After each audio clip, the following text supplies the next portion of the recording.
అమలాపురం వస్తే సొంత ఇంటికి వచ్చినట్టుంటుంది.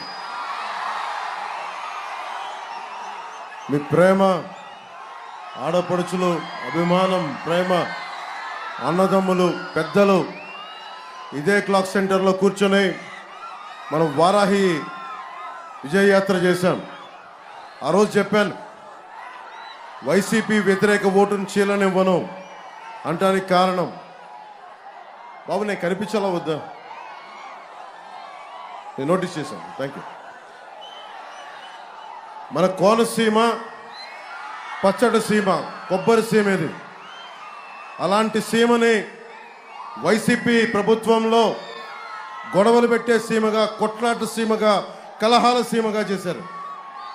ఆ రోజున నేను బయటకు వచ్చి మన అమలాపురంలో గొడవలు పెట్టడానికి వైసీపీ ప్రభుత్వం చేస్తూ ఉంటే బయటకు వచ్చి ఒకటే చెప్పాను, కోనసీమని, అమలాపురాన్ని చిచ్చు పెడితే సహించలేదు. అన్ని కులాలు బాగుండాలి, ఏ కులాల మధ్య విభేదాలు సృష్టించకూడదు. నిజమైన జై భీమ్ ఫాలోవర్గా చెప్తున్నాను, అంబేద్కర్ ఫాలోవర్గా చెప్తున్నాను. అన్ని కులాలు బాగుండాలి, అంతేగాని కుల రాజకీయాల కోసం, మనకి కులాలను వేరు చేసే రాజకీయం కోసం జనసేన కానీ, టీడీపీ కానీ, బీజేపీ కానీ లేదు. మేమందరం ఉన్నది కూడా లా అండ్ ఆర్డర్ బాగుండాలి. అమలాపురం యువతకి, యువకులకి ఉపాధి అవకాశాలు రావాలి. మన అమలాపురం, మన కోనసీమలో క్రాప్ హాలిడే అన్నది గత చరిత్ర అవ్వాలి. ఇలాంటి దృష్టితో మేము వచ్చాం. ఆ క్లాక్ టవర్ సాక్షిగా చెప్తా ఉన్నాం, రాబోతుంది మన జనసేన, టీడీపీ, మన భారతీయ జనతా పార్టీ ప్రభుత్వం, కూటమి ప్రభుత్వం వస్తుంది.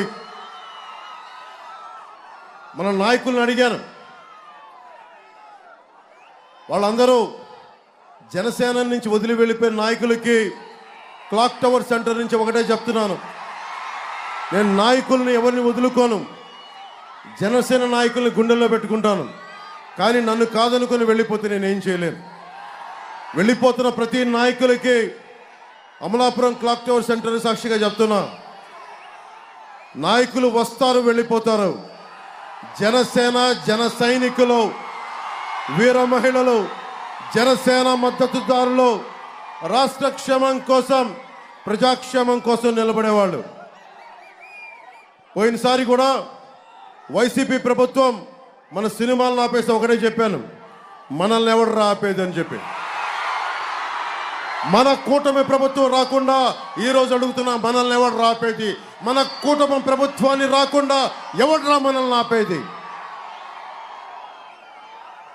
జెండాల కింద దించం.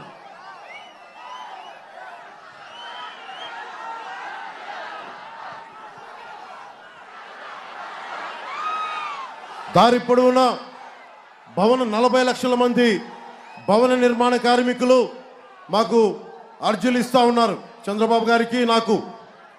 ఈ రోజున భవన నిర్మాణ కార్మికులకి చెప్తా ఉన్నాం, ఆ జెండాలు తీసేయమ్మా ప్లీజ్, కింద దించేసి. నీ అభిమానం, నీ ప్రేమ అర్థమైంది బాబు, నువ్వు కూడా తీసే, కింద దించే. ఇది రాష్ట్రం చూడాలా లేదా? Thank you. కింద జెండాల కింద దించి. 40 లక్షల మంది భవన నిర్మాణ కార్మికులను పట్టుకొట్టారు.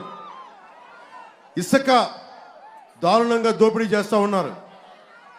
మనకి జేపీ వెంచర్స్ అని చెప్పి మిథున్ రెడ్డి గారు, పెద్దిరెడ్డి గారు, సజ్జల రామకృష్ణారెడ్డి గారు, వీళ్ళందరూ ఒక బుంటాగా ఏర్పడి మన ఇసుక రీచుల్ని, గోదావరి నది తీరంలో ఇసుకల్ని దోపిడీ చేసి అమ్మేసుకుంటా ఉండి 40 లక్షల మంది భవన నిర్మాణ కార్మికుల్ని రోడ్డు మీద కుదిలేశారు.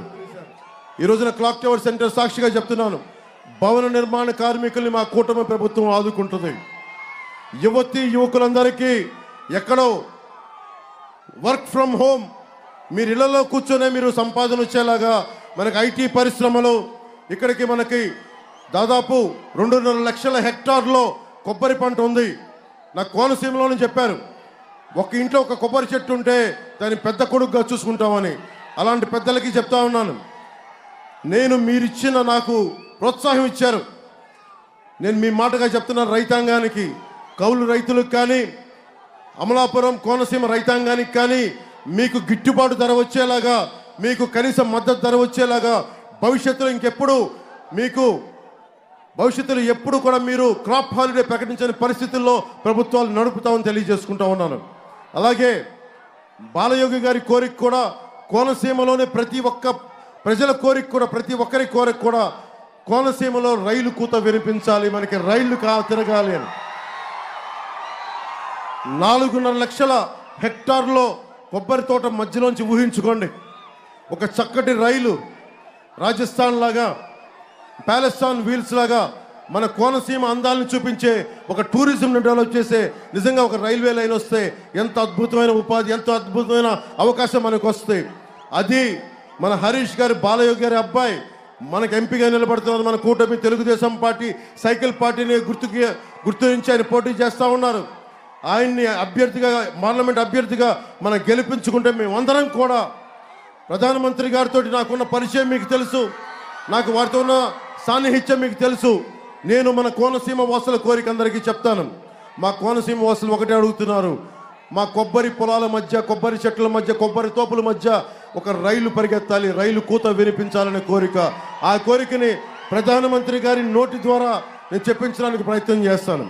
హరీష్ గారిని మనం పార్లమెంట్కి పంపించగలిగితే మనకి రైలు కూత అక్కడ వచ్చేలాగా అక్కడ పార్లమెంట్లో వారికి గళ వినిపిస్తాం.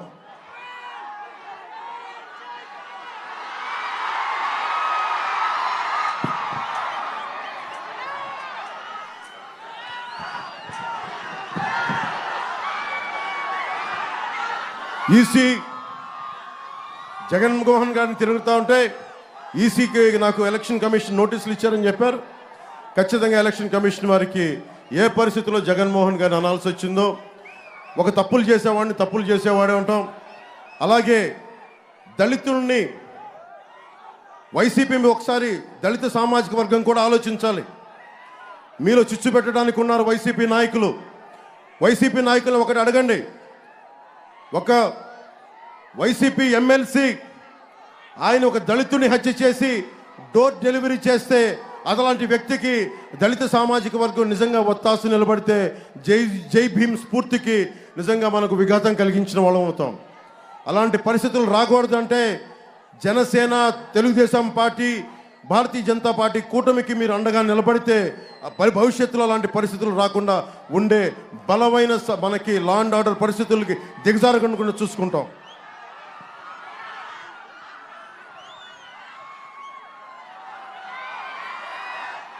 జగన్ గురించి ఒకటే చెప్పి ముగిస్తాం.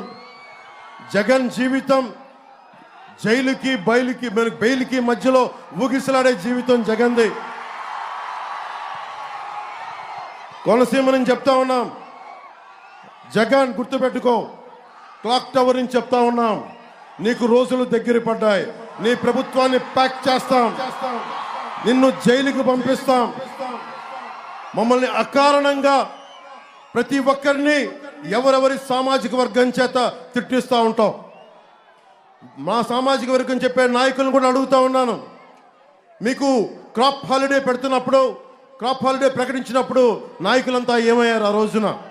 ఈ రోజున జగన్కి మద్దతు తెలిపే ప్రతి ఒక్కరికి, దళిత నాయకులు కానీ, బీసీ నాయకులు కానీ, కాపు నాయకులు కానీ, ఎవరైనా సరే ప్రభుత్వాన్ని, రాష్ట్రాన్ని పిలిచి పిప్పి చేస్తున్న వ్యక్తికి మీరు అండగా నిలబడితే రాష్ట్ర ప్రజానీకానికి ద్రోహం చేసిన వాళ్ళు అవుతారు. అక్కడ దయచేసి ప్రజలందరూ కూడా మీరు ఆలోచించండి, నా అన్నదమ్ములను ఆలోచించండి, అక్క చెల్లెలను ఆలోచించండి. మా దాదాపు 3,000 మంది ఆడపిల్లలు అదృశ్యం అయిపోతే ఈ చీఫ్ మినిస్టర్ ఒక్క రోజు కూడా ప్రెస్ మీట్ కూడా పెట్టలేదు.